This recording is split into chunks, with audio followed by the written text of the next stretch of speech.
Hi friends, உங்கள் பிள்ளைங்கள்லாம் ரொம்ப ஃபஸி ஈட்டராக இந்த தண்ணி காயெல்லாம் சாப்பிட மாட்டாங்கன்னு நினச்சிங்கன்னா இந்த மாதிரி செஞ்சு கொடுங்க. கண்டிப்பாக உங்கள் கிட்ஸ்க்கு ரொம்ப மனமாக டேஸ்டியாக இருக்கும்.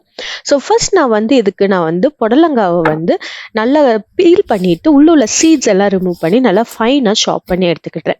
இந்த ஃபைனாக சாப் பண்ண புடலங்காவை பாசிப்பருப்போடு நம்ம வேக வைக்க போகிறோம். ஸோ இதுக்கு நான் கொஞ்சம் பாசிப்பருப்பு எடுத்து நல்லா வாஷ் பண்ண பிறகு அதோட கொஞ்சம் உப்பு சேர்த்து இந்த புடலங்காவையும் சேர்த்து நல்லா குக் பண்ணுங்கள். ஒரு 1/4 கப் வாட்டர் ஆட் பண்ணி நல்லா ஒரு மீடியம் ஹீட்டில் குக் ஆகட்டும். சைடில் ரைஸும் நான் குக் பண்ணிகிட்டே இருக்கிறேன். ஸோ இது நல்லா குக் ஆன உடனே இதோட நம்ம தாளிப்பா வெங்காயம், கடுகு, உளுந்து, மிளகாய், கருவேப்பிலெல்லாம் போட்டு தாளிப்பை ஊற்றி நல்லா ஒரு மீடியம் ஹீட்டில் குக் பண்ணுங்கள் ஒரு 2 மினிட்ஸ். ஸோ குக்கான ரைஸை இதோடு நீங்கள் ஆட் பண்ணி நல்லா மிக்ஸ் பண்ணி எடுத்துக்கோங்க. ஸோ புடலங்காவை இந்த டைம் நல்லா மேஷ் பண்ணி விட்டுக்கோங்க.